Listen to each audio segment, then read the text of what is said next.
আরেকটা বিষয়ে আমি আপনাদেরকে মেসেজ দিতে চাচ্ছি, যার কারণে কিন্তু আজকের এই ভিডিওটা করা হচ্ছে। স্বাভাবিকভাবে আমরা বয়ানের ভিডিওগুলো করি না।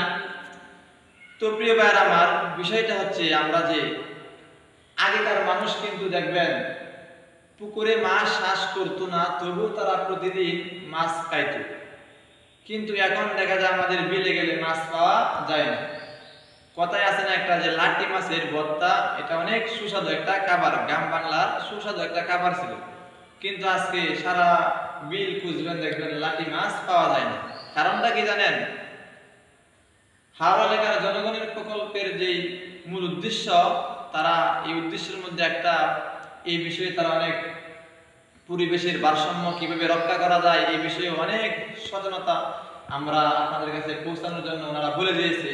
তার মধ্যে একটা বিষয় হলো, আমরা কিন্তু মা মাছ ধরবো না বা পোনা মাছ মারবো না। আমরা দেখা যায় বৈশাখ মাস আসলে বিলে যখন পানি আসে তখন কিন্তু লাড়ি মাছ বাইশ ছাড়ে বা এই পোনা ছাড়ে, ওই পোনাগুলো আমরা মেরে খেয়ে ফেলি।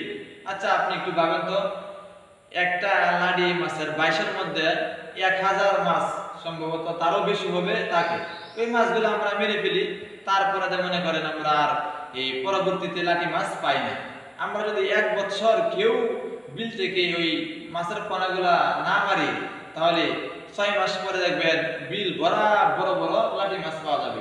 কিন্তু আজকে এখন দেখা যায় মাছ মারতে গেলে লাঠি মাছ পাওয়া যায় না বা অন্য মাছ পাওয়া যায় না, কারণ আমরা ওই মাছের পোনাগুলাই খেয়ে ফেলি বা মা মাছ খেয়ে ফেলি। মা মাছ খেয়ে ফেললে আমরা এই মাছের পোনা পাবো না, মাছও বংশবৃদ্ধি হবে না। বা পোনা মাছগুলো আমরা যদি খেয়ে ফেলি, ওই মাছগুলো বড় হবে না, আমরা মাছ পাবো না। আরেকটা বিষয় হলো, আমরা জমিনে কীটনাশক ব্যবহার করি। কীটনাশক যে বিষটা, ওই বিষ এটা মারাত্মক।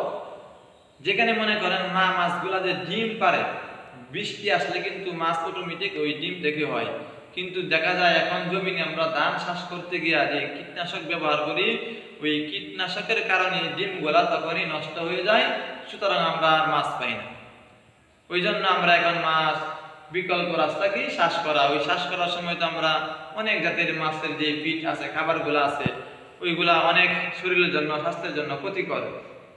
আর আমরা ওই মাছগুলা এখন জনসংখ্যা বেশি, আমাদের চাষ করতে হয়, আর ওই খাবারগুলো আমরা খাইতেছি। আমাদের যে আগের যে স্বাদ ছিল মাছের, ওই স্বাদ এখন আর প্রকৃতপক্ষে স্বাদ আর মাছের পাওয়া যাইতেছে না। সেই জন্য আমি বলবো, এই কীটনাশক জমিন আমরা বেশি ধান উৎপাদন করার জন্য করে থাকি, কিন্তু যেই বিষয়টা এই মা মাছ আর পোনা মাছগুলো আমরা মারবো না। ওই পোনা মাছগুলা বড় হলে মারবো, তাহলে আমাদের জন্য, আমাদের দেশের জন্যই লাভ হবে ইনশাল্লাহ।